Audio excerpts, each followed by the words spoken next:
Hi, Brett, back at you. ShySky.com.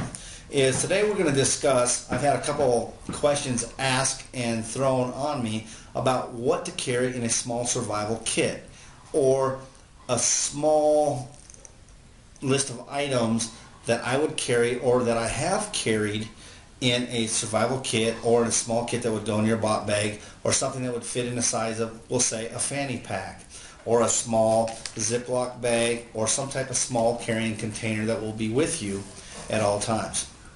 So I'm going to start right here. The first thing that we want to cover is a carrying container. All bot bag survival kits, or some people know as blowout bags or kits, you want to have as many containers as you possibly can with you. So Ziploc bags are good. I'm going to move right along here to water purification.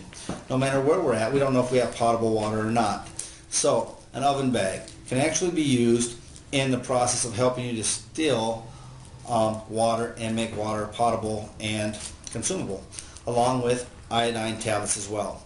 In my small kit for this video, I want to explain. I do break these down and I put them in a smaller container, the iodine tablets.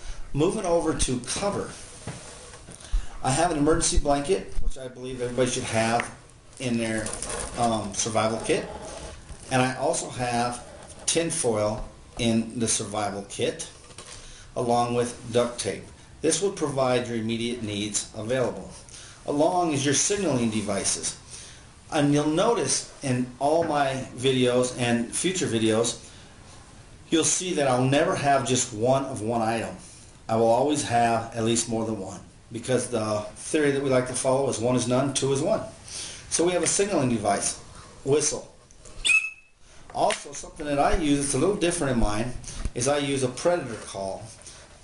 It's almost like a mouth diaphragm. You can actually just insert in your mouth.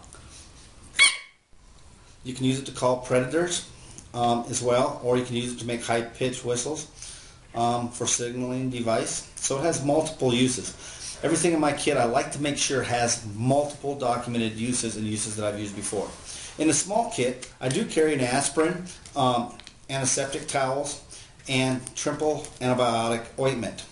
Moving along, I also in all my kits I'll throw condoms in just because of the variety of uses that they actually have, because of the elasticity to them and the ability to carry water and the ability to keep all items dry if you need to, and it's just, the list goes on. Moving along to my fire starting devices. In here, obviously, typical as everybody sees before, I have matches, waterproof matches, but I put a match even in with my needle little container. Over here is nothing more than a striker and a magnesium stick. It works. Lighter. It's also one. And then any of these items also can be used as tinder. I can use some of the wrappers and shave some of that down and use that as tinder to start a fire. Navigation. I'll never and never want to, because it has happened to me in the past, be caught with one means of navigation. Let's talk about the compass. Most compasses will work and point you in the general direction of north. I carry a watch compass. I took it off my watch. It's usually on my watch, so I have two means of navigation. One system that I do use that I will throw out there in this video is if you do have a watch or you do know the time, all you would have to do to always find your north direction is take time, military time. For example, 1800, you divide that in half and you would have 9. Place the 9 hand on your clock towards the sun, and 12 on your watch will point you in north. Will point you north, correction. Also, I carry a couple leaders, fishing leaders and fishing lines. These are just handy. A lot of times, you know, first and foremost, it'll help you. One of our basic needs is food. I mean, this would assist you in the aspect if you're around water and you need something like that, that you actually have pre-made fishing hooks and line. But the fishing line in itself is actually strong and can be used for other purposes as well. I do use a heavier line. I use a salmon leader line, which is about 20 pounds. just so if I put some stretch on it. And a lot of times that works in your shelter, just being able to hook a corner of your shelter and tie it shut. Also, this compass is on and attached to a pair of fingernail clippers. Fingernail clippers are going to fall into my cutting devices, small cutting devices. Remember, I want to put everything in a small container. Fingernail file, you've got a little can opener on it, you've got a little knife, no real edge, but it's got a little file on the back. A little file can be used for a lot of things.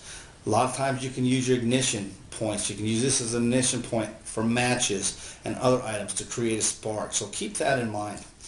The compass is just a genuine compass, not a high-dollar Lenzetic compass or a GPS or something like that. But it's good to be put in a small bag.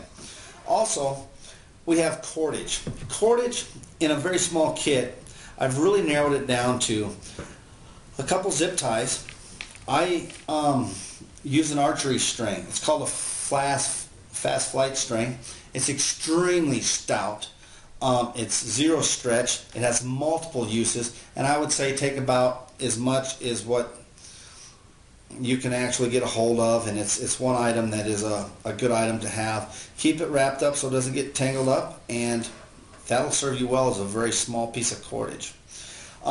Cutting devices. For this, you can use a multi-tool, from kind of a Swiss Army type product, or you can use a Leatherman type product, which I would prefer. This is a multi-tool just for the simple fact the capabilities that this tool actually has is tremendous. From a vehicle breakdown to an actual survival type setting, this tool would rank up there very high for me. I'm going to go ahead and just put these back in the bag at this point, just to give you an idea how everything actually fits. Anytime you can put something in a sealable container. One other thing that I forgot to mention is in my aluminum foil, I always fold up a razor blade or two in my aluminum foil to give me an additional cutting edge. It'll help you shape your foil if you want to use it for something, and it just gives you an additional cutting edge that you know where it is. It's a safe place to keep it.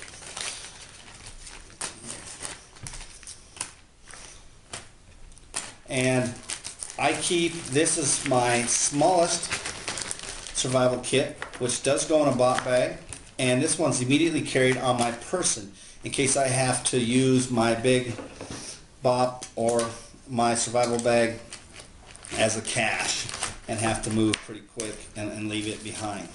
This could actually sustain me probably for a period of 2 to 3 days comfortably. And there you have it. I'll put this knife in here. I'll remove the air. And then it is prepared to be stored. This is Brett, ShySky.com.